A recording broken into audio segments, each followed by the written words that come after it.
கிறிஸ்தேசுக்குள் மிகவும் அன்பாக அழைக்கப்பட்ட அன்புக்குரிய சகோதர சகோதரிகள் அனைவருக்கும் நம்முடைய பிதாவாகிய தேவனாலும் நம் ஆண்டவரும் இரட்சகருமாகிய இயேசு கிறிஸ்துவின் இன்ப நாமத்தினாலும் முதலாவது அன்பின் வாழ்த்துக்கள். இந்த நாளிலும் கூட நம்முடைய தேவன் நம் வாழ்நாளில் மீண்டுமாக ஒரு நாளை கூட்டி தந்து விசேஷமாக மீண்டுமாக ஒரு வருடத்தை நமக்கு கூட்டி தந்து நமக்கு கிருபை பாராட்டியிருக்கிறார். பிதாவாகிய தேவனுக்கு நம்முடைய இரட்சகர் மூலம் நாம் துதிகளையும் ஸ்தோத்திரங்களையும் ஏறெடுத்துக்கொள்வோம். இந்த நாளிலும் கூட நாம் பார்க்க இருக்கக்கூடிய பாடத்தின் தலைப்பு வானத்திலிருந்து வந்த அப்பம்.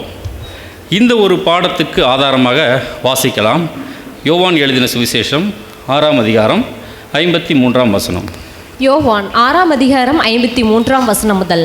அதற்கு இயேசு அவர்களை நோக்கி, நீங்கள் மனுஷகுமாரனுடைய மாமிசத்தை புசியாமலும் அவருடைய இரத்தத்தை பானம் பண்ணாமலும் இருந்தால் உங்களுக்குள்ளே ஜீவனில்லை என்று மெய்யாகவே மெய்யாகவே உங்களுக்கு சொல்லுகிறேன். இது நமக்கு நல்ல ஒரு பரிச்சயமான ஒரு வசன பகுதி தான். நம்ம ஆண்டவராக இயேசு கிறிஸ்து இஸ்ரேல் ஜனங்கள் மத்தியில் பேசின ஒரு வசனம். இந்த ஒரு வசனம் நமக்கு நல்லா தெரியும். நம்ம ஆண்டவராக இயேசு கிறிஸ்து அவர் காட்டி கொடுக்கப்பட்ட அந்த ஒரு ராத்திரியில் ஒரு 2 அடையாளங்களை அவருடைய மரணத்தை நினைவு கூறுவதற்கு நிறுவுகிறார் அந்த இடத்துல. இப்போது இந்த ஒரு அடையாளம் நிறுவுவதற்கு முன்னாடி பழைய ஏற்பாட்டு காலத்தில் பார்த்தோம்னா யூதர்கள் இதுக்கு முன்னாடியே அநேக இந்த மாதிரி நினைவு கூறுதல்களை ஆல்ரெடி அவங்க நிறுவியிருக்கிறாங்க. சில வசனங்கள் இந்த விஷயம் எங்கே இருந்து வந்தது அப்படிங்கிற ஆதாரத்தை கூட நம்ம பார்த்தோம். அந்த அடிப்படையில் நம்ம கொஞ்சம் சிந்தித்து பார்க்கும்போது யூதர்கள் அவர்களுடைய அந்த வனாந்திர பிரயாணத்தில் தேவன் அவர்களுக்கு புசிக்க கொடுத்த அந்த மன்னா இதை உடன்படிக்கை பெட்டிக்குள்ளே ஒரு நினைவு கூறுதலாக அவங்க கொண்டு போனாங்க. நமக்கு நல்லா தெரியும், மன்னா, கற்பலகைகள், அந்த ஆரோனுடைய துளிர்த்த கோல், இதெல்லாம் அதேமாதிரி அநேக விஷயங்கள். அதாவது அவர்களுடைய ட்ரெஸ்ஸிலெல்லாம் பார்த்தோம்னா வஸ்திர ஓரங்களில் தொங்கல்களெல்லாம் உருவாக்குனாங்க. இதெல்லாமே ஒரு நினைவு கூறுதலாக அவர்கள் செஞ்சாங்க. அதே மாதிரி இன்னொரு பாடம் கூட நம்ம நல்லா பார்த்துருப்போம், நினைப்பூட்டும் அடையாளம் அப்படிங்கிற ஒரு பாடம் கூட. இஸ்ரேல் ஜனங்கள் கானானுக்குள்ளே என்ட்ராகிறதுக்கு முன்னாடி அந்த யோர்தானை அவர்கள் கடக்கும்போது ஆசாரியர்கள் நின்ற இடத்துல இருந்து ஒரு 12 கற்களை அவங்க அந்த நினைப்பூட்டும் அடையாளமாக எடுத்துகிட்டு போகிறத கூட நம்ம கவனிக்கிறோம். இதில் விசேஷமாக நம்ம என்ன பார்க்கலாம் அப்படின்னா மன்னா. இந்த மன்னாவை குறித்து பார்த்தோம்னா இஸ்ரேல் ஜனங்கள் எகிப்திலிருந்து அவங்க வெளியே வராங்க. ஒரு 2 மாதம் ஆயிடுது. அதுக்கப்புறம் அவங்களுக்கு அந்த ஃபுட் ப்ராப்ளம், சாப்பாடு கொஞ்சம் பிரச்சனையாகுது. தேவனுக்கு விரோதமாக முறுமுறுக்க ஆரம்பிக்கிறாங்க. அப்போ தான் ஆண்டவர் தேவன் அவர்களுக்கு கொடுத்த அந்த ஒரு ஃபுட்டு தான் மன்னா. இது நமக்கு நல்லா தெரியும் இல்லைங்களா? யாத்திராகமத்தில் நமக்கு ரெக்கார்ட் பண்ணப்பட்டிருக்கு. வாசிக்கலாம். யாத்திராகமம் 16, 14, 15 வசனங்கள். பெய்திருந்த பனி நீங்கின பின் இதோ வனாந்தரத்தின் மீதெங்கும் உருட்சியான ஒரு சிறிய வஸ்து உறைந்த பனிக்கட்டி பொடியத்தனையாய் தரையின் மேல் கிடந்தது. இஸ்ரவேல் புத்திரர் அதை கண்டு அது இன்னது என்று அறியாதிருந்து ஒருவரை ஒருவர் பார்த்து இது என்ன என்றார்கள். அப்பொழுது மோசே அவர்களை நோக்கி, இது கர்த்தர் உங்களுக்கு புசிக்க கொடுத்த அப்பம். இந்த ஒரு மன்னா இது 40 ஆண்டு காலம் இந்த இஸ்ரேல் ஜனங்கள் இவர்களுக்கு ஜீவனை கொடுத்த இந்த மன்னா. இதை ஒரு ஃபுட், தேவன் கொடுத்த ஒரு ஃபுட்டு. இந்த ஒரு ஃபுட்டை கொடுக்கறதுக்கு முன்னாடி கொடுக்கும்போது தேவன் இந்த இஸ்ரேல் ஜனங்கள் அவருடைய சொல்படி கேட்டு நடப்பார்களா இல்லையா அப்படிங்கிற ஒரு சோதனையும் அவர் கூடவே இங்கே வைக்கிறார். அதாவது இந்த சம்பவங்கள்லாம் நமக்கு நல்லா தெரியும். கொஞ்சம் ஸ்பீடாக போயிடலாம், டைம் இல்லாதனால. டெய்லி அன்னன்னைக்கு வேணுங்கிறத அன்னன்னைக்கு நீங்கள் கலெக்ட் பண்ணிக்கோங்க. ஒருத்தரும் விடியற்காலம் மட்டும் மிச்சம் வச்சிடக்கூடாது, அன்றைக்கே நீங்கள் சாப்பிட்டு முடிச்சிடணும் அப்படிங்கிற சில சோதனைகள் எல்லாம் அங்கே தேவன் கொடுக்குறார். வாசிக்கலாம். யாத்திராகமம் 16:4. அப்பொழுது கர்த்தர் மோசேயை நோக்கி, நான் உங்களுக்கு வானத்திலிருந்து அப்பம் வர்ஷிக்க பண்ணுவேன். ஜனங்கள் போய் ஒவ்வொரு நாளுக்கு வேண்டியதை ஒவ்வொரு நாளிலும் சேர்த்து கொள்ள வேண்டும். அதனால் அவர்கள் என் நியாய பிரமாணத்தின்படி நடப்பார்களோ நடக்க மாட்டார்களோ என்று அவர்களை சோதிப்பேன். தேவன் இவர்கள் தனக்கு கீழ்ப்படிந்து நடப்பார்களா நடக்க மாட்டார்களா, தன்னை விசுவாசிப்பார்களா என்பதை ஒரு சோதனையாகவே அந்த இடத்துல ஒரு கட்டளையாக கொடுக்குறார். ஆனால் இந்த ஜனங்கள் கேட்டார்களா? அவங்க கேட்கல. விடியற்காலம் மட்டும் மிச்சம் வச்சாங்க, அது பூச்சி பிடிச்சி நாற்றம் எடுத்தது அப்படிங்கிறத கூட பார்க்கலாம். ஏன் இவங்க அதை விடியற்காலம் மட்டும் மிச்சம் வைக்கிறாங்க? ஒருவேளை அடுத்த நாள் அந்த மண்ணா வராமல் போயிடுச்சுன்னா அடுத்த நாள் ஃபுட்டுக்கு நம்ம என்ன பண்ணுறது அப்படிங்கிற ஒரு பயம். அதனால் இவங்க அந்த ஒரு டெஸ்ட்டில் தேவன் வச்ச ஒரு சோதனையில் இவங்க அந்த இடத்துல தவறி போகிறாங்க. அதுக்கப்புறம் தேவன் அங்கே இவர்களை கடிந்து கொண்டு தொடர்ந்து அவர்களை வழி நடத்துகிறார். இந்த இடத்துல நம்ம கொஞ்சம் குறிப்பிட்டு பார்க்க வேண்டிய ஒரு விஷயம் என்ன அப்படின்னா, 40 ஆண்டு காலம் இந்த இஸ்ரேல் ஜனங்களுக்கு ஜீவனை கொடுத்த இந்த ஒரு மன்னாவை தேவன் மோசேட்ட சொல்லி இதை ஒரு நினைவு கூறுதலாக நீங்கள் இதை சேவ் பண்ணி வைங்க அப்படின்னு சொல்கிறார். இதைத்தான் நம்ம வாசிக்கலாம். யாத்திராகமம் 16:32. அப்பொழுது மோசே, கர்த்தர் கட்டளையிட்ட காரியம் என்னவென்றால், நான் உங்களை எகிப்து தேசத்திலிருந்து புறப்பட பண்ணின போது வனாந்தரத்தில் உங்களுக்கு புசிக்க கொடுத்த அப்பத்தை உங்கள் சந்ததியார் பார்க்கும்படிக்கு அவர்களுக்காக அதை காப்பதற்கு அதிலே ஒரு ஓமம் நிறைய எடுத்து வைக்க வேண்டும் என்றார். இதை எடுத்து நீங்கள் பத்திரமா வைங்க அப்படின்னு சொல்லி தேவன் சொல்கிறார். மோசே ஆரோன் இடத்துல சொல்லி, ஆரோன் இந்த ஒரு மன்னாவை ஒரு பொற்பாத்திரத்தில் அங்கே உடன்படிக்கை பெட்டியில் அங்கே சேவ் பண்ணி அங்கே வைக்கிறாங்க. இது நமக்கு நல்லா தெரிஞ்ச ஒரு சம்பவம் தான். இதில் தேவன் எப்படி இந்த ஒரு மன்னாவை தேவன் இஸ்ரேல் ஜனங்களுக்கு கொடுக்கும்போது இவர்களை எப்படி சோதித்தாரோ, இவர்கள் எப்படி தனக்கு கீழ்ப்படிந்து நடக்கணும், தன்னை விசுவாசிக்கணும் தேவன் எதிர்பார்த்தாரோ, அதே மாதிரி நம்ம ஆண்டவராகிய இயேசு கிறிஸ்துவும் பின்னாடி அவர் மரிக்கிறதுக்கு முன்னாடி இந்த ஒரு அடையாளங்களை, நினைவு கூறுதல் அடையாளங்களை ஏற்படுத்துறதுக்கு முன்னாடி சீசர்களையும் ஒரு சோதனைக்குள்ளே அவர் கொண்டு போகிறார். இவர்கள் எந்த அளவுக்கு தன்னை விசுவாசிக்கிறாங்க அப்படிங்கிறத எதிர்பார்த்தவராக இவருடைய ஊழிய காலங்களுடைய கடைசி பகுதியில் அந்த ஒரு விஷயத்தை பண்ணுறார்.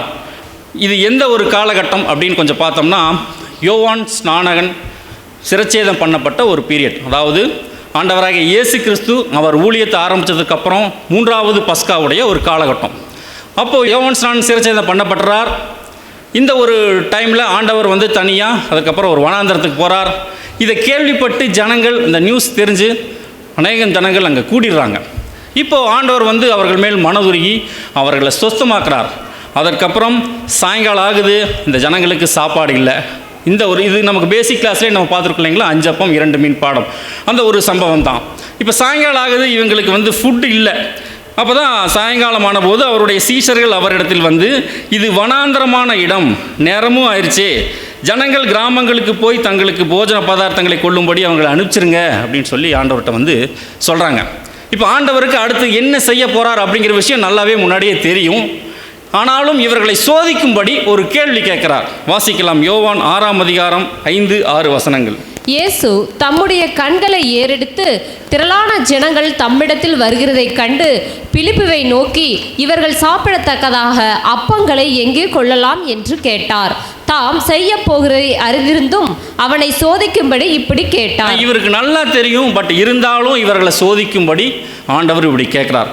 ஏன் இவர்களை சோதிக்கணும் அப்படின்னா, ஆண்டவருடைய ஊழிய பகுதி கொஞ்சம் நிறைவு பகுதியை நோக்கி போய் கொண்டிருந்த காலகட்டம்.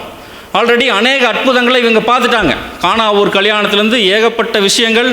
ஒரு முறை ஆண்டவரே இவர்களுக்கு அவருடைய வல்லமையை கொடுத்து சீசர்கள் அனுப்புகிறார்.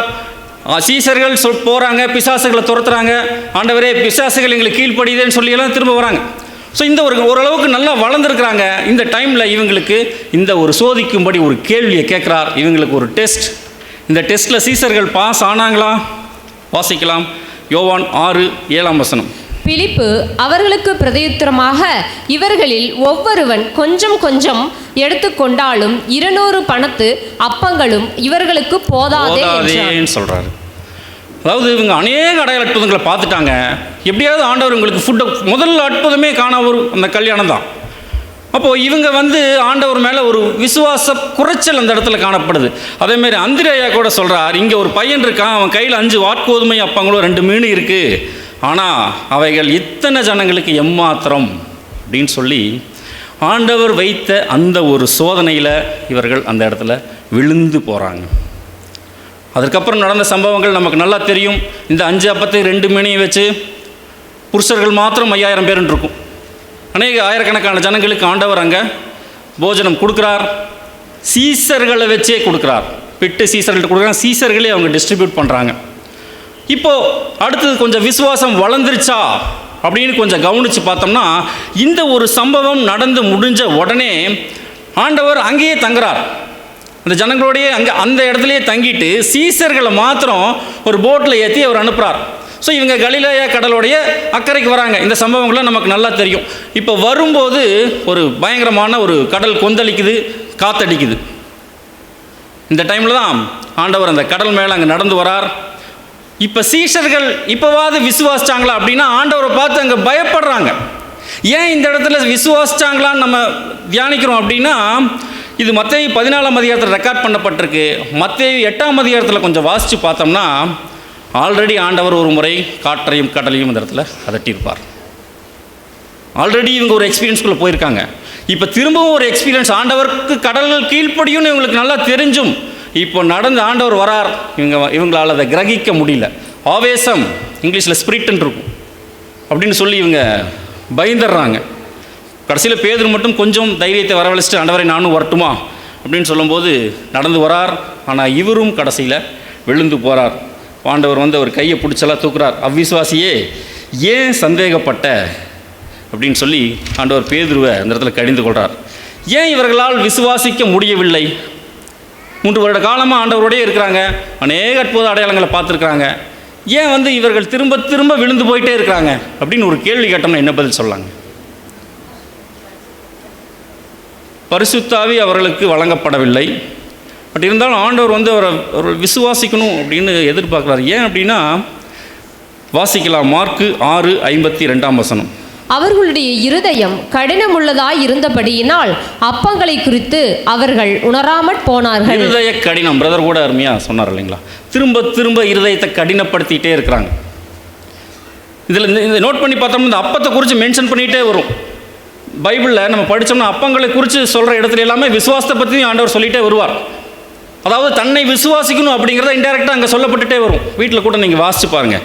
ஸோ சீசர்கள் இந்த இடத்துலையும் அவர்கள் இருதய கடினத்தினால அவர்கள் அங்கே விழுந்து போகிறாங்க. அதுக்குள்ளே இன்னொரு சம்பவம் நடக்குது. அதாவது அங்கே அப்பம் சாப்பிட்டாங்க இல்லைங்களா? அங்கே ஆண்டவர் அந்த அக்கறையில் அப்பம் சாப்பிட்டாங்க. இந்த குரூப்பு ஆண்டவரை தேடிட்டு ஒரு போட் எடுத்துகிட்டு இங்கே இந்த பக்கம் வந்துடுறாங்க. யோவான் 6:24-25 வாசிக்கலாம்.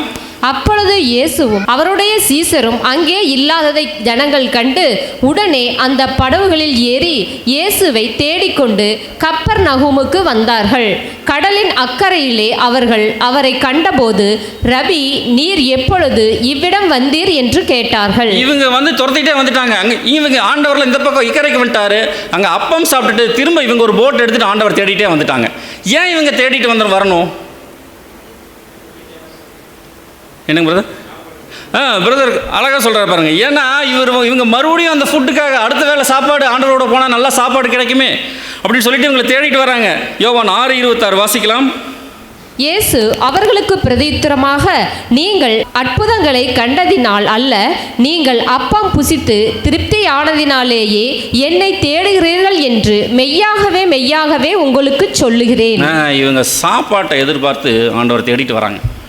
இந்த யோவான் 6ஆம் அதிகாரம் படித்து பார்த்தோன்னா ரொம்ப அருமையான ஒரு கான்வர்சேஷன், ஒரு சம்பாஷணை அங்கே அப்படியே தொடர்ந்து இருக்கும். அப்போ ஆண்டவர் சொல்கிறார், இந்த அழிந்து போகிற போஜனத்துக்காக நீங்கள் தேடாதீங்க, அழியாமல் இருக்கக்கூடிய ஜீவனுக்காக நீங்கள் கிரியை நடப்பியுங்கள். அப்போ நாங்கள் என்ன கிரியை, தேவனுக்கு ஏற்ற கிரியை நடப்பிக்கிறது அப்படின்னு இவங்க கேட்கும்போது ஆண்டவர் சொல்லுவார், அவர் அனுப்புனவரை விசுவாசிக்கணும், தன்னை விசுவாசிக்க சொல்லி எங்கள் ஆண்டவர் சொல்லுவார். அப்போ இவங்க கேட்பாங்க. ஆக்சுவலாக ஆல்ரெடி ஒரு பயங்கரமான ஒரு அற்புதம் நடந்திருக்குது. ஆனால் இப்போ இந்த ஜனங்க என்ன கேட்குறாங்க அப்படின்னா, உங்களை விசுவாசிக்கும்படி எங்களுக்கு என்ன அடையாளத்தை காட்டுறீங்கன்னு கேட்பாங்க. சாதாரண அற்புதங்களா? அந்த ஒரு சின்ன அப்பத்தை மீனையும் வச்சுட்டு 10,000 பேருக்கு போஷிக்கிறது. ஏன் அப்படி கேட்குறாங்க? ஏன்னா இவங்க என்ன சொல்கிறாங்க, எங்களுக்கு வந்து மோசே எந்த சோர்ஸுமே இல்லாமல் வானத்திலிருந்து அப்பத்தை கொடுத்தார், நீங்கள் இந்த வெறும் அப்பத்தை வச்சு தான் நீங்கள் எங்களுக்கு இந்த ஒரு ஃபுட்டை கொடுத்துருக்கீங்க, இதுக்காகவெல்லாம் உங்களை நாங்கள் விசுவாசிக்க முடியாது அப்படின்னு சொல்லுவாங்க. ரொம்ப ஒரு ஆச்சரியமாக இருக்கும். அப்போ தான் ஆண்டவர் சொல்லுவார், வானத்திலிருந்து வந்த அப்பத்தை மோசே உங்களுக்கு கொடுக்கலப்பா, எங்கள் அப்பா தான் கொடுத்தார், தேவன் தான் கொடுத்தார், பிதா தான் கொடுத்தார்னு சொல்லி அங்கே வந்து ஒரு விட்னஸ் பண்ணுவார். சொல்லிட்டு தான் சொல்லுவார். வாசிக்கலாம் யோவான் 6:48-50 ஜீவ அப்பம் நானே, உங்கள் பிதாக்கள் வனாந்தரத்திலே மன்னாவை புசித்திருந்தும் மரித்தார்கள், இதிலே புசிக்கிறவன் மறியாமல் இருக்கும்படி வானத்தில் இறங்கின அப்பம் இதுவே. மன்னாவோட ஆண்டவர் தன்னை கம்பேர் பண்ணி பேசுவார். அந்த அப்பத்தை சாப்பிட்டு நீங்கள் மரிச்சிங்க, இந்த அப்பம், அதாவது தன்னை விசுவாசிப்பதன் மூலமாக இந்த அப்பத்தை சாப்பிட்டீங்கன்னா நீங்கள் மரிக்க மாட்டீங்க அப்படின்னு சொல்லுவார். சொல்லிட்டு தான் ஆண்டவர் அங்கே சொல்லுவார் யோவான் 6:53, நீங்கள் மனுஷகுமாரனுடைய மாம்சத்தை புசியாமலும் அவருடைய இரத்தத்தை பானம் பண்ணாமலும் இருந்தால் உங்களுக்குள்ளே ஜீவன் இல்லை என்று மெய்யாகவே உங்களுக்கு சொல்லுகிறேன். அப்படின்னு அதனுடைய அர்த்தம் என்ன? சாப்பிட்டா ஜீவன் உண்டு, அவ்வளோதான். அதுதான் 6:47 நம்ம வாசிக்கிறோம், வாசிக்கலாம். என்னிடத்தில் விசுவாசமாய் இருக்கிறவனுக்கு நித்திய ஜீவன் உண்டென்று மெய்யாகவே மெய்யாகவே உங்களுக்கு சொல்லுகிறேன். சாப்பிட்றதுன்னா விசுவாசிக்கிறது. உம்முடைய வார்த்தை கிடைத்தவுடன் உட்கொண்டேன் அப்படின்னு நல்ல வசனம் இருக்கு இல்லைங்களா? அதாவது அவருடைய பலியை விசுவாசிப்பதன் மூலமாக நாம் ஜீவனை பெற்றுக்கொள்ளலாம், அதான் அதனுடைய அர்த்தம். ஆனால் இந்த ஜனங்கள் என்ன ஃபீல் பண்ணாங்க அப்படின்னா, அதை அப்படியே லிட்டரலாக எடுத்துட்டாங்க. இவர் எப்படி அவருடைய மாம்சத்தை நமக்கு புசிக்க கொடுப்பார், நியாயப்பிரமாணத்தின்படி இது தப்பாச்சே, ரத்தத்தை சாப்பிடக்கூடாதே அப்படின்னு சொல்லி அவங்க லிட்டரலாக எடுத்துட்டு அந்த ஜனங்களும் போயிடுவாங்க. ஆண்டவரை ஃபாலோ பண்ண சீசர்களும் ஒரு சிலர் ஆண்டவரை விட்டு அப்படியே போயிடுவாங்க. அது முதல் அவருடைய சீசரில் அநேகர் அவருடனே கூட நடவாமல் பின்வாங்கி போனார்கள், விட்டுட்டு போயிடுவாங்க. அப்போ ஆண்டவர் ரொம்ப ஒரு ஃபீலிங்குள்ளே போயிடறார், மனவேதனைக்குள்ளே போயிடுறார். போயிட்டு இந்த 12 சீஷர்களை பார்த்து கேட்குறார். அப்பொழுது இயேசு 12 நோக்கி, நீங்களும் போய்விட மனதாக இருக்கிறீர்களா? ரொம்ப ஒரு உணர்வுபூர்வமான ஒரு கேள்வியாக இருக்குது அந்த கேள்வி. அது படிக்கும்போது ஒரு மாதிரி இருக்குங்க, நீங்களும் போகிறீங்களாப்பா அப்படிங்கிற மாதிரி. பல இடங்களில் விசுவாசிக்காத சீசர்கள் இந்த இடத்துல சொன்ன பதில் தான் ரொம்ப ஒரு ஆச்சரியமான ஒரு விஷயம். வாசிக்கலாம். அப்பொழுது இயேசு 12 நோக்கி, நீங்களும் போய்விட மனதாய் இருக்கிறீர்களோ என்றார். சீமோன் பேதுரு அவருக்கு பிரதித்துரமாக, ஆண்டவரே, யாரிடத்தில் போவோம்? நித்திய ஜீவ வசனங்கள் உம்மிடத்தில் உண்டு. என்ன மாதிரி வார்த்தை பேதுரு சொல்றாரு பாருங்க. ஆண்டவரே, யாரிடத்தில் போவோம்? நித்திய ஜீவ வசனங்கள் உங்ககிட்ட தான் இருக்கே அப்படின்னு சொல்லி சீஷர்கள் இந்த ஒரு இடத்துல அவர்கள் விசுவாசிக்கிறாங்க. அவர்களுடைய விசுவாசம் நல்லா ஒரு வளர்ந்த நிலைமைக்கு வருது. ஆனால் கொஞ்சம் பைபிளில் படித்து பார்த்தோம்னா இந்த விசுவாசத்தில் அவர்கள் நிலைச்சி இருந்தாங்களான்னா அது கேள்விக்குறி தான். இதற்கப்புறமும் பல முறை அவர்கள் விழுந்து போவாங்க, நம்ம வீட்டில் வாசித்து பார்க்கலாம். ஆனால் இந்த ஒரு விசுவாசத்தை அவர்களுக்குள்ளே வளர்த்திட்டு கடைசியாக அவர் அந்த ஒரு நினைவு கூறுதலை அங்கே ஏற்படுத்துகிறார். ஒரு அப்பத்தையும் திராட்சரசத்தையும் எடுத்து அதை பிட்டு அவங்களுக்கு கொடுக்கிறார். வாசிக்கலாம். 1 கொரிந்தியர் 11:24. ஸ்தோத்திரம் பண்ணி அதை பிட்டு, நீங்கள் வாங்கி புசியுங்கள், இது உங்களுக்காக பிற்கப்படுகிற என்னுடைய சரீரமாய் இருக்கிறது, என்னை நினைவு கூறும்படி இதை செய்யுங்கள் என்றார். என்னை நினைவு கூறும்படி இதை செய்யுங்கள் என்றார். சரி, இப்போ கேள்வி, நாம் எதை நினைவு கூற வேண்டும் அப்படின்னு கேட்டால் என்ன சொல்லாங்க? என்னை நினைவு கூறும்படி இதை செய்யுங்கள்ட்டாரு. நம்ம ஆண்டவராகிய இயேசு கிறிஸ்துவை, அவருடைய பாடுகள், அதான் அந்த வசனத்திலே இருக்குங்க. இது உங்களுக்காக பிற்கப்பட்ட என்னுடைய சரீரம். அவர் நமக்காக எப்படி பிற்கப்பட்டார், அந்த அப்பம் நமக்காக எப்படி பிற்கப்பட்டது அப்படிங்கிறத நினைவு கூறுறது. ஒரு மூத்த சகோதரர் ரொம்ப அருமையாக சொல்லுவாருங்க. ஒரு கட்டுரையில் படித்தேன், நம்முடைய பலவீனங்களை குறித்து பரிதபிக்க கூடாத பிரதான ஆசாரியர் நமக்கு இராமல் அப்படின்னு என்ன அர்த்தம்? அவர் நம்முடைய பலவீனங்களை குறித்து பரிதபித்தார். அதே மாதிரி இந்த ஒரு காலகட்டங்களில் நாமும் நம்ம ஆண்டவராகிய இயேசு கிறிஸ்து நமக்காகப்பட்ட பாடுகளை நாம் தியானிக்கும் போது அது நமக்கு ஒரு மகா பெரிய ஒரு சாக்கியமாக இருக்குது அப்படின்னு சொல்லிட்டு அந்த ஒரு சகோதரர் ரொம்ப அருமையாக எழுதுகிறார். ஸோ அதனால தான் இப்போ காலையிலேருந்து நம்ம பார்த்த பாடங்கள்லாம் இந்த ஒரு காலகட்டங்களில் விசேஷமாக அவர் நமக்காகப்பட்ட பாடுகளை நாம் விசேஷமாக நினைவு கூறுறோம். இதை குறித்து நம்ம அநேக சத்தியங்கள் நம்ம பார்த்துருக்கோம். அவர் பட்ட பாடுகளை குறித்து. ஆக்சுவலாக அவருடைய பாடுகள் எங்கேருந்து ஸ்டார்ட் ஆகுதுன்னு என்ன சொல்லாங்க? எங்கேருந்து ஒரு பாடுகள் ஸ்டார்ட் ஆகுது? ஞானஸ்தானம், யோர்தான்லேருந்தே அவருடைய பாடுகள் அங்கே ஸ்டார்ட் ஆகுது. இதாவே உங்களுடைய சித்தம் செய்ய வருகிறேன் முழுசாக ஒப்பு கொடுத்துட்டார். அவருக்குன்னு அந்த பரிபூர்ண மனுஷனுக்குரிய சித்தம் எதுவுமே அவருக்கு இல்லை, எல்லாத்தையுமே ஒப்பு கொடுத்துட்டார். ஸோ யோர்தான்லேருந்தே அவருடைய பாடுகள் ஸ்டார்ட் ஆகுது. அவருடைய சௌகரியங்கள், அவருக்குன்னு ஏதாவது கொஞ்சம் இளைப்பாறலாம் அப்படின்னா கூட ஜனங்க வந்துடுவாங்க, ஒரு ரெஸ்ட்டு கூட இல்லாமல். ஸோ கண்டினியூஸாக அவர் அந்த பலி, இதனுடைய உச்சகட்டம் தான் நமக்கு கெத்சமனேயில் பார்க்குறோம். ஸோ கெத்சமனேயில் அவர் அந்த அப்பம் நமக்காக எப்படி பிற்கப்பட்டது, நிறைய பாடங்கள் அதை குறித்து பார்த்துட்டோம். காலையில் கூட பிரதரில் அடித்த அந்த கரண்ட் ஷாக், அந்த மீடியன் உள்ள அடிக்கும் போதெல்லாம் கொடூரமான ஒரு விஷயங்கள். ஸோ எல்லாமே நமக்காக அவ்வளோதான். இதைத்தான் நம்ம நினைவு கூறுறோம். இது ஃபஸ்ட்டு பாயிண்ட். கண்ணீர் மல்க இந்த சப்ஜெக்ட்ஸ் எல்லாம் கேட்குறோம், அவர் எப்படி நமக்காக பாடுபட்டார் அப்படிங்கிறத நினைவு கூறுறோம். அடுத்து 2வது பாயிண்ட் என்ன அப்படின்னா, நீதிமானாக்கப்படுதல். இது ஒரு பேசிக் சப்ஜெக்ட், பேசிக் டாக்டரின், நமக்கு நல்லா தெரியலைங்களா? அதாவது ஆதாம் படைக்கப்பட்ட நிலைமை ஒரு நீதிமான் நிலைமை.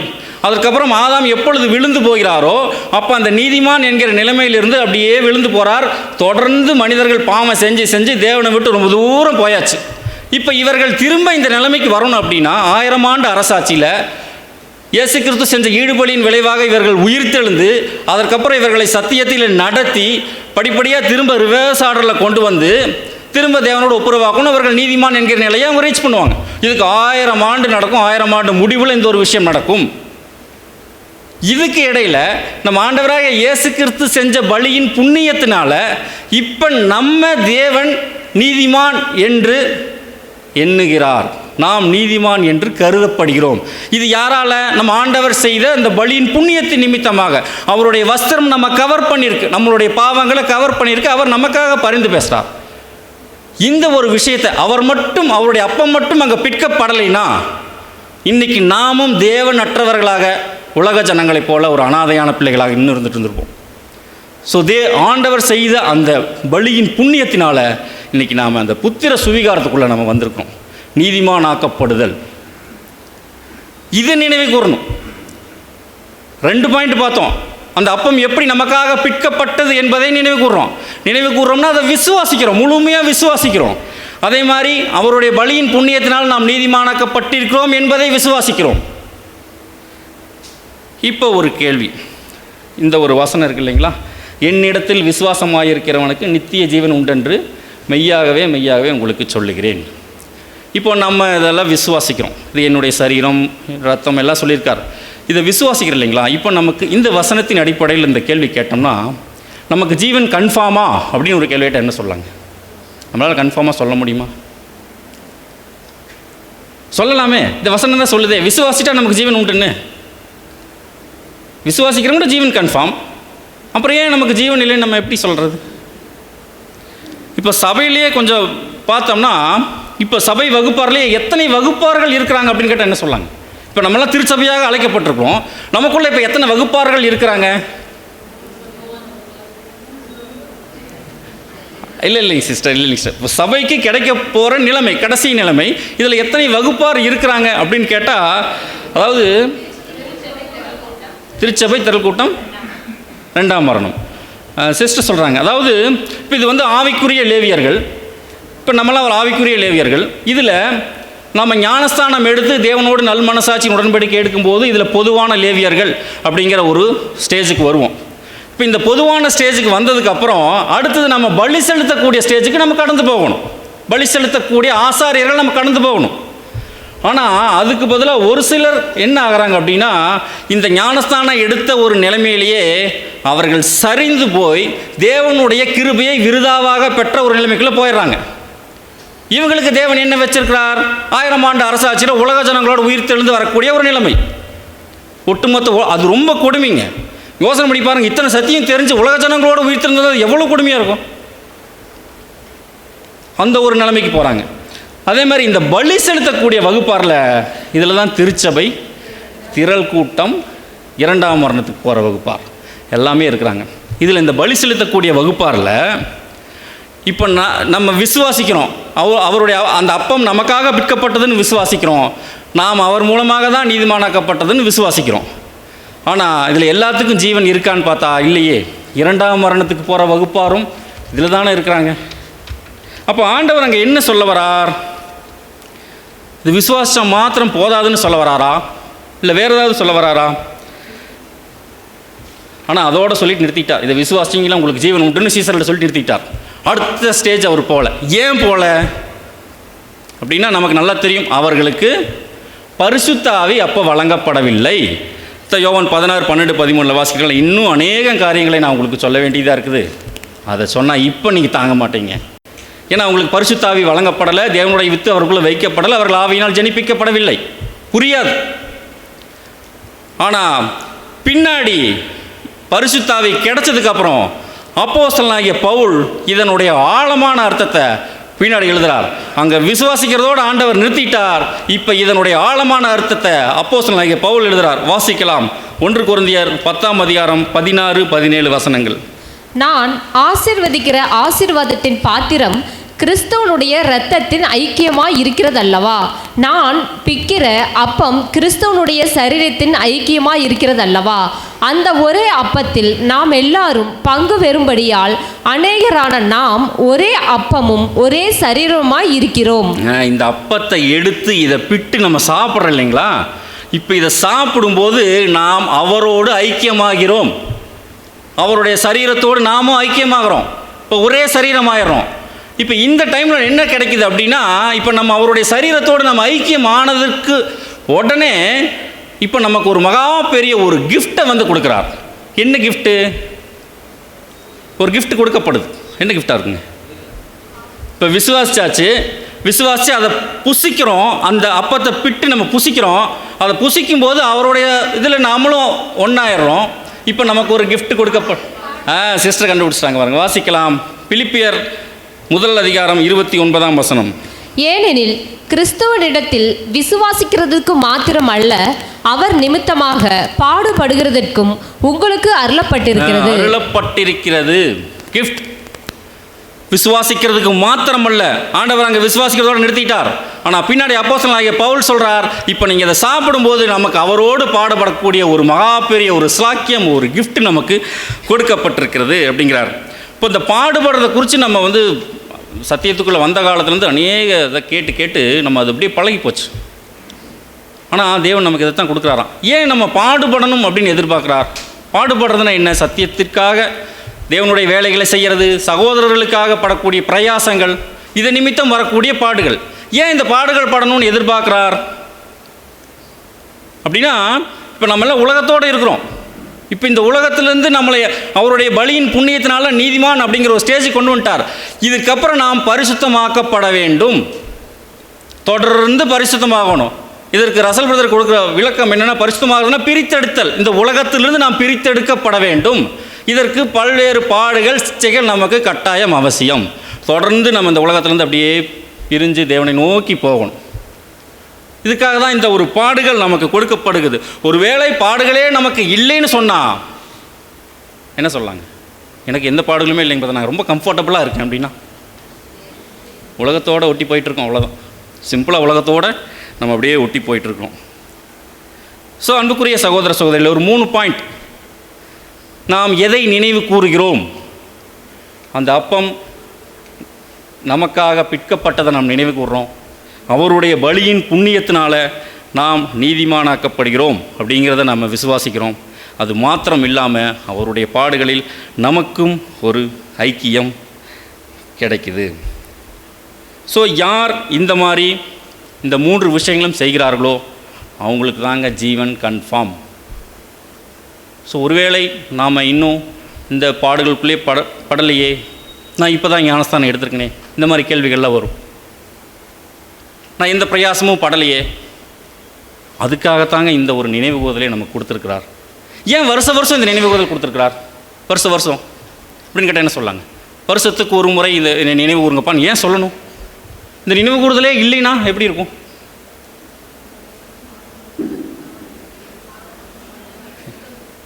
அதாவது ஏன் இந்த வருஷம் இந்த ஒரு நினைவு கூறுதலை கொடுக்குறாருன்னா, இந்த ஒரு காலகட்டங்களில் நம்ம கடந்த வருடம் முழுவதும் நாம் பட்ட பிரயாசங்களை நாம் நின்று நிதானித்து நம்மை நாமே சீர்தூக்கி சோதித்து அறிவதற்காகவும், நாம் தேவனோடு செய்து கொண்ட அந்த அர்ப்பணிப்பை மீண்டுமாக புதுப்பித்து கொள்ளவும். ஒருவேளை நான் எந்த பாடுகளும் படலை, தேவனுக்காக எந்த வேலையும் செய்யலை, பரவாயில்ல, இந்த அதை சாப்பிடு, என்னோட ஐக்கியமாக இனிமேல் உனக்கு பாடுகள் வரப்போனால் தேவனுக்காக நம்ம வேலை செய்யணும் அப்படிங்கிறதுக்காக தான் இந்த ஒரு வருடத்திற்கு ஒரு முறை இந்த ஒரு விஷயத்தை ஆண்டவர் நமக்கு அங்கே ஏற்படுத்தி கொடுத்துருக்கிறார். நல்லதான் வருடம் இதைத்தான் 1 கொரிந்தியர் 11:28 வாசிக்கிறேன் இல்லைங்களா? வாசிக்கலாம். எந்த மனுஷனும் தன்னை தானே சோதித்தறிந்து இந்த அப்பத்தில் புசித்து இந்த பாத்திரத்தில் பானம் பண்ண கடவன். அதுதான் நம்மை நாமே சோதித்து அறிந்து இந்த ஒரு அப்பத்தில் பானம் பண்ணணும். சோதித்து அறிகிறதுன்னு என்னங்க? இந்த இப்போ பார்த்து நம்ம 3 விஷயங்கள் தான் நம்மை நாமே சோதித்து பார்க்கணும். சோதித்து பார்த்து, ஆனால் அநேக நேரத்தில் நம்மை நாமே சோதிப்பதுக்கு பதிலாக பக்கத்தில் இருக்கிற சகோதரர்கள் நம்ம சோதிச்சிட்றோம். இவர் இதுக்கெல்லாம் தகுதியா அப்படிங்கிற மாதிரி நம்ம நினச்சிட்றது. இவர் நேற்று என்னை பேசின பேச்சுக்கு இது எப்படித்தான் அப்பத்தை கையில், இந்த மாதிரியெல்லாம் கூட சிந்தனைகள் நமக்குள்ளே வரலாம். ஸோ ரோமரெல்லாம் பவுல் ரொம்ப கடிந்து கொண்டு எந்த இடத்துலையும் கடிந்து கொள்ளாத பவுலெல்லாம் சொல்கிறார். எந்த சகோதரர் 2ஆம் அதிகாரத்திலாம் படித்து பார்த்தீங்கன்னா, எந்த ஒரு சகோதரனையும் குற்றப்படுத்திடாதீங்க. ஏன்னா நம்மளையும் நாமே சோதித்தறியத்தான் சொல்லியிருக்கு பைபிள். மற்ற சகோதரர்களை குற்றப்படுத்தக்கூடாது. ஒருவேளை நாம் இந்த மாதிரியான விஷயங்களை நாம் செய்கிறோம் அப்படின்னா நாம் அபாத்திரமாய் பானம் பண்ணக்கூடியவர்களாக இருப்போம். ஒருவேளை நாம் அபாத்திரமாக பானம் பண்ணுறோம்னா நாம் எப்படிப்பட்டவர்கள் அப்படிங்கிறது ஒரு பயங்கரமான ஒரு எச்சரிப்பாக சொல்கிறாரு பாருங்க. வாசிக்கலாம். 1 கொரிந்தியர் 11ஆம் அதிகாரம் 27ஆம் வசனம். இப்படி இருக்க எவன் அபாத்திரமாய் கர்த்தருடைய அப்பத்தை புசித்து அவருடைய பாத்திரத்தில் பானம் பண்ணுகிறானோ அவன் கர்த்தருடைய சரீரத்தையும் இரத்தத்தையும் குறித்து குற்றமுள்ளவனாய் இருப்பான். ஒருவேளை நம்ம அபாத்திரமாக பானம் பண்ணோம்னா, இதை பற்றின நாலேஜ் இல்லாமல் பானம் பண்ணுறோம்னா, இதற்குரிய பிரயாசங்கள் இல்லாமல் நம்ம பானம் பண்ணுறோம்னா, நாம் கர்த்தருடைய சரீரத்தையும் இரத்தத்தையும் குறித்து குற்றம் உள்ளவர்களாக இருப்போம். அப்படின்னா என்னங்க? என்ன குற்றவாளியாக போகிறோம்? நமக்கு என்ன குற்றம்? ஒருவேளை அபாத்திரமாக பானம் பண்ணுறோம் அப்படின்னா என்ன குற்றம்? ஆண்டவராகிய இயேசு கிறிஸ்துவ பிலாத்து காப்பாற்றுறதுக்கு பல முறை ட்ரை பண்ணுவார். அப்போ அவர் இது எனக்கு இந்த பிரச்சனை என் மேலே இந்த பழி வரக்கூடாதுன்னு சொல்லிட்டு அவர் கை கழுவுவார். அப்போது அந்த ஜனங்கள் என்ன சொல்லுவாங்க? அதற்கு என் பிள்ளைகள் மேலும் வரும். ஒருவேளை நாமும் அபாத்திரமாய் பானம் பண்ணினால் அவரை கொன்று போட்டவர்கள் ஒருவராக இருப்போம். அவ்வளோதான் விஷயம். நம்மளே ஆணி எடுத்து ஆண்டவர் கையில் அடித்தா எப்படி இருக்குங்க? அவர் காலில் அடிப்போமா? அதுதான் விஷயம். அபாத்திரமாய் பானம் பண்ணுதல் சாதாரண விஷயம் இல்லைங்க. ஸோ அதனால தான் பவுல் திரும்ப திரும்ப ஒரு எச்சரிப்பு கொடுத்துட்டே இருக்கிறார். இது யாரும் அபாத்திரமாக பானம் பண்ணிடாதீங்க. உங்ககிட்ட புளிப்பு இருக்கக்கூடாது, பொல்லாப்போ துர்க்குணம் எதுவும் இருக்கக்கூடாது. இதை பற்றின கம்ப்ளீட் நாலேஜ் இருக்கணும். ஸோ தொடர்ந்து அவர் சொல்லிட்டே வரார். ஒருவேளை நாம் அபாத்திரமாய் பானம் பண்ணினால் அவரை கொன்று போட்டவரில் ஒருவராக நாம் இருப்போம். ஆமாம், ஏன் அபாத்திரமாக பானம் பண்ணுறோம்? நம்ம ஏன் அந்த ஒரு சூழ்நிலைக்குள்ளே நம்ம போகிறோம்? இதற்கும் பவுல் விளக்கம் கொடுக்குறார். வாசிக்கலாம். 1 கொரிந்தியர் 11:29. எண்ணத்தினாலெனில் அபாத்திரமாய் போஜன பானம் பண்ணுகிறவன் கர்த்தருடைய சரீரம் இன்னதென்று நிதானித்து அறியாததினால் தனக்கு ஆக்கினை தீர்ப்பு வரும்படி போஜன பானம் பண்ணுகிறான். ஏன் அபாத்திரமாக பானம் பண்ணுறோம்னா அவருடைய சரீரம் இன்னதென்று நிதானித்து அறியாததினால்.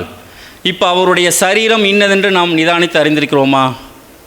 அவருடைய சரீரம் என்னன்னு கேட்டால் என்ன சொல்லாங்க? இப்போ கிறிஸ்துவோடைய சரீரம் எது அப்படின்னு கேட்டால் என்ன சொல்லலாம்? சிஸ்டர் சொன்னா பாருங்க, நம்ம தான் அவருடைய சரீரம். அதை இன்னும் கொஞ்சம் சொல்லலாம், நம்ம எல்லாரும் தான் அவருடைய சரீரம். இதுதான் 1 கொரிந்தியர் 10:17. அந்த ஒரே அப்பத்தில் நாம் எல்லாரும் பங்கு பெறுகிறபடியால் அநேகரான நாம் ஒரே அப்பமும் ஒரே சரீரமுமாக இருக்கிறோம். இந்த ஒரு விஷயம் நம்ம மனசில் இல்லைன்னா அதற்கேற்ற கிரியை நாம் பண்ண மாட்டோம். ஆட்டோமேட்டிக்காக பொல்லாப்பு வரும், சகோதரருக்கு வருமா, துர்க்குணம் எல்லா விஷயமும் உள்ளே வந்துடும். அப்போ ஆட்டோமேட்டிக்காக அபாத்திரமாக பானம் பண்ண ஆரம்பிச்சிருவோம். நம்ம எல்லாரும் ஒரே அப்பம். இந்த ஒரு சிந்தனை இல்லாதனால தான் சபைகளில் பிரிவினைகள் வருது. கேங்காக அப்படியே பிரிகிறாங்க. இந்த பக்கம் ஒரு குரூப், அந்த பக்கம் ஒரு குரூப். ஒட்டுமொத்தமாக சபையாக இருக்கிறோமா அல்லது சபைக்குள்ளே நாம் தனியாக இருக்கிறோமா? இது எல்லாமே இந்த ஒரு காலகட்டங்களில் சீர்தூக்கி பார்க்குறதுக்காக தான் வருஷத்துக்கு ஒரு முறை இந்த ஒரு நினைவு ஊறுதலை ஆண்டவர் அங்கே ஏற்படுத்தியிருக்கார். இதெல்லாம் நீங்கள் ரியலைஸ் பண்ணி பாருங்கப்பா. நீங்கள் எல்லாம் ஒரே சபையாக இருக்கிறீங்களா அப்படின்னு கேட்குறார். சீசர்கள் ஆண்டவராக இயேசு கிறிஸ்து மரித்து உயிர்த்தெழுந்து பரம்பேறினதுக்கு பிற்பாடு சீசர்கள் எப்படி இருந்திருப்பாங்க? எப்படி இந்த நினைவு கூறுதலை அனுசரிச்சிருப்பாங்க? அவர்களுக்குள்ளே ஏகப்பட்ட பிரச்சனை இருந்துச்சு. காலையில் கூட நம்ம பார்த்து இல்லைங்களா, பிரதர் சொன்னார், நம்ம சலோமி அம்மா ஒரு முறை அது யோவான் யாக்கோபு போய் வலது இந்த மாதிரி அவங்க சீஃப் போஸ்ட்டு கேட்குறாங்க ஆண்டவர்கிட்ட போய், ஆண்டவர் உங்களுடைய ராஜ்யத்தில் என் பசங்களுக்கு சீஃப் போஸ்ட் கொடுங்கன்னு கேட்கும்போது ஆண்டவருங்க கடிந்து கொள்கிறார். இப்போ மற்ற சீசர்கள் எல்லாம் இவரை பார்க்குறாங்க. பயங்கரமான கோபம் வந்திருக்குங்களா இல்லையா? எல்லாருக்கும் பயங்கரமான கோபம் வந்திருக்கும். இப்போ ஆண்டவர் மரித்து அவர் போனதுக்கு பிற்பாடு இவங்க அந்த அப்பத்தையும் திராட்சரசத்தையும் கையில் எடுக்கும்போது மற்ற சீசர்கள் எல்லாம் இந்த யோவானையும் யாக்கோபையும் எப்படி பார்த்துருப்பாங்க? மன்னிச்சிருப்பாங்களா, மன்னிச்சிருக்க மாட்டாங்களா? அது முன்னாடி. அதற்கப்புறம் பரிசுத்தாவி கிடைத்ததற்கு பிற்பாடு பெந்தெகோஸ்தே நாள், அதற்கு பிற்பாடு பரிசுத்தாவி கிடைச்சிருச்சு. இப்போ எல்லா சீசர்களும் இந்த யோவானை யாக்கோபை எப்படி பார்த்துருப்பாங்க? சரீரமாக பார்த்துருப்பாங்க. நம்மெல்லாம் ஒரே சரீரம். அப்போ அவர்களை மன்னித்திருப்பார்களா இல்லையா? அவர்களுக்குள் அநேக பிரச்சனைகள் இருந்தாலும் கண்டிப்பாக அவர்கள் சகோதரரை மன்னிச்சிருப்பாங்க. அதே மாதிரி ஆண்டவராக இயேசு கிறிஸ்து அரெஸ்ட் பண்ணப்படுறார். நமக்கு நல்லா தெரியும். பேதுரு மறுதளிக்கிறார், கண்டபடி வெளியிருந்து திட்டுறார். இப்போ மற்ற சகோதரர்கள் எல்லாம் பின்னாடி அனுசரிக்கும் போது பேதுருவை எப்படி பார்த்துருப்பாங்க? திட்டிருப்பாங்களா? இப்படி பண்ணிட்டே அப்படின்னு திட்டிருப்பாங்களா? அல்லது அவர்கள் பேதுருவை மன்னித்திருப்பார்களா? கண்டிப்பாக அவர்கள் மன்னித்திருப்பார்கள். அதே மாதிரி ஆண்டவர் அரெஸ்ட் பண்ணதுக்கப்புறம் எல்லா சீசர்களும் விட்டு ஓடிட்டாங்க. எல்லாம் ஓடிட்டாங்க. கடைசி வரைக்கும் இருந்தது யாருங்க? யோவான் கூட பின்னாடி வராரு. ஆனால் ரொம்ப விசேஷமாக கொஞ்சம் கவனித்து பார்த்தோம்னா இந்த சகோதரிகள் விசேஷமாக ஒரு 3 மரியாள்கள், கிளையோப்பா மரியாள், ஆண்டவருடைய தாயாகிய மரியாள், மகதலேனா மரியாளை குறித்து பார்த்தோம்னா கடைசி வரைக்கும் இருக்கிறாங்க. உயிர் தெழும்போது அவங்க தான் இருக்கிறாங்க.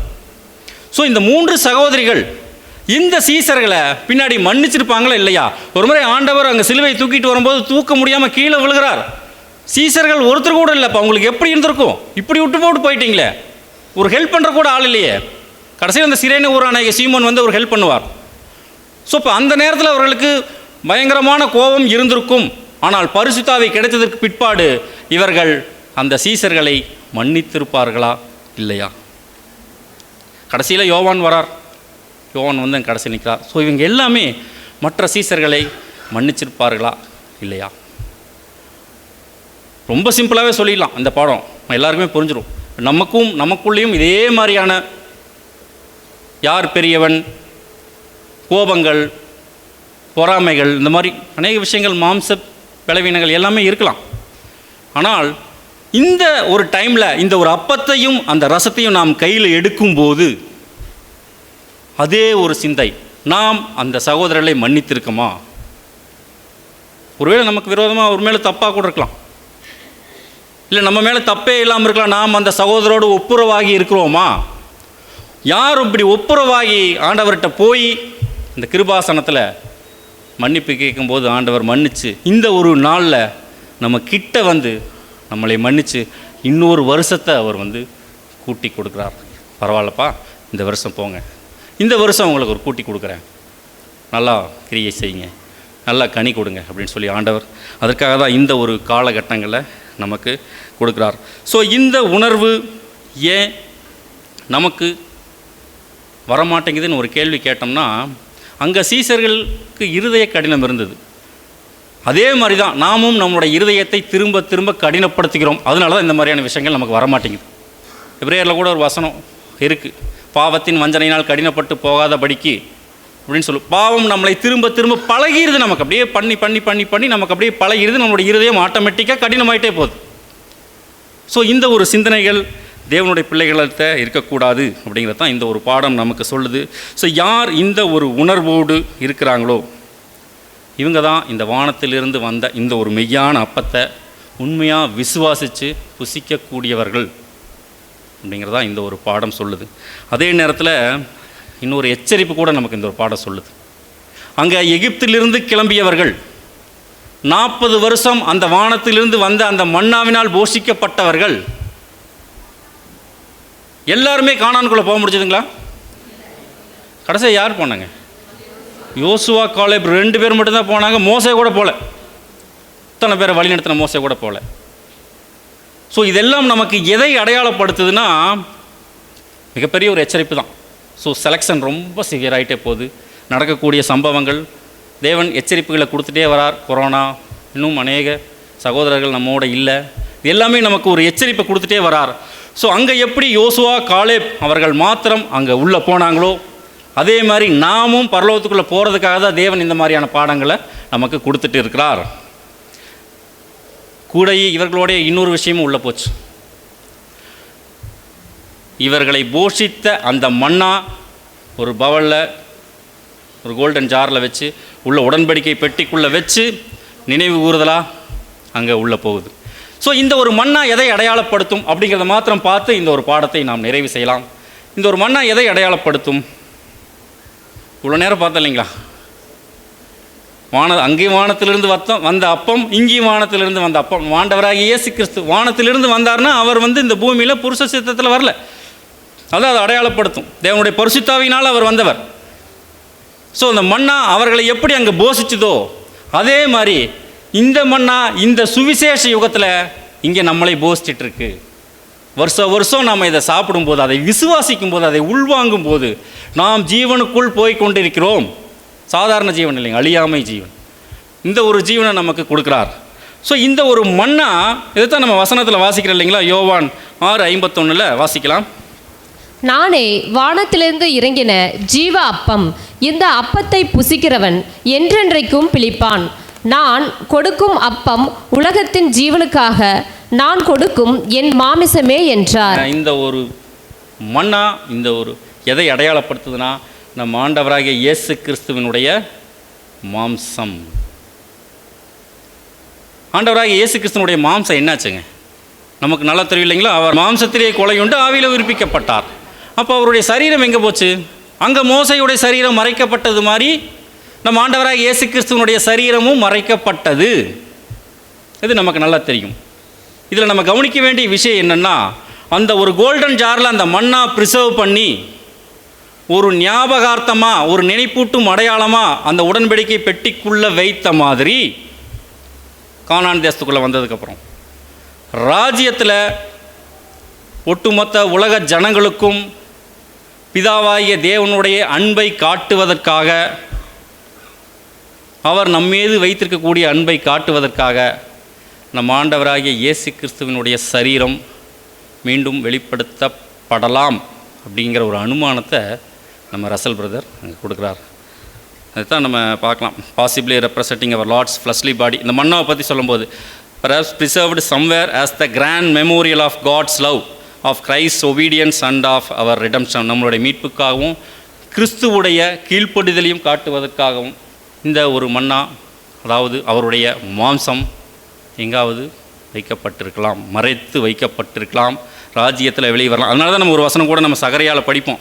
நான் தாவீது குடும்பத்தாரின் மேலும் எருசலேம் குடிகளின் மேலும் கிருபையின் ஆவியையும் விண்ணப்பங்களின் ஆவியையும் ஊற்றுவேன். அப்பொழுது அவர்கள் தாங்கள் குத்தின என்னை நோக்கி பார்த்து, இஸ்ரேல் ஜனங்க எப்படி அழுக போகிறாங்களாம், ஒருவன் தன் ஒரே பேரானவனுக்காக புலம்புகிறது போல எனக்காக புலம்பி, ஒருவன் தன் தலைச்சன் பிள்ளைக்காக துக்கிக்கிறது போல எனக்காக மனம் கசந்து துக்கிப்பார்கள். தன்னுடைய பிள்ளை செத்து போச்சுன்னா எப்படி துக்கிப்பாங்களோ அப்படி துக்கிப்பாங்களாம். அப்படின்னா அவருடைய பாடி கிடச்சதுன்னா எப்படி இருக்குங்க? ஸோ இது ஒரு அனுமானமாக அங்கே ரசல் பிரதர் சொல்கிறார். ஒருவேளை இந்த ஒரு 3ஆம் உலக யுத்த பிற்பாடு ராஜ்யத்தில் அந்த அவருடைய சரீரம் வெளிப்பட்டுச்சுன்னா இஸ்ரேல் ஜனங்கள் இந்த மாதிரி துக்கிப்பதற்கு ஒரு வாய்ப்புண்டு. ஸோ அன்புக்குரிய சகோதர சகோதரிகளே, வானத்திலிருந்து வந்த அப்பம் அங்கே இஸ்ரேல் ஜனங்களுக்கு மன்னா, இங்கே நம்மை வழி நடத்துவதற்கு நம் ஆண்டவராகிய இயேசு கிறிஸ்துவனுடைய அந்த சரீரம். அதை விசுவாசிக்கிறது மூலம் அவர் நமக்காக எப்படி பிற்கப்பட்டார், அவருடைய ரத்தம் நமக்காக எப்படி சிந்தப்பட்டது அப்படிங்கிறத நம்ம விசுவாசிக்கணும். இதை யார் விசுவாசிக்கிறார்களோ அவர்கள் அடுத்த ஸ்டேஜ் பாடுகளுக்குள்ளே அவங்க போவாங்க. பாடுகளுக்குள்ளே போகும்போது நம்ம எல்லாரும் ஒரே சரீரம் அப்படிங்கிற சிந்தையில் இந்த ஒரு அப்பத்தையும் ரசத்தையும் நாம் பானம் பண்ணும்போது மெய்யாகவே அவர் நமக்கு ஜீவனை கொடுக்க அவர் ரெடியாக இருக்கிறார். நாம் எந்த அளவுக்கு நாம் தயாராகி கொண்டிருக்கிறோம் என்பதை இந்த ஒரு நினைவு கூறுதலில் நம்மை நாமே சோதித்து அறிய தேவன் தாமே கிருபை செய்வாராக.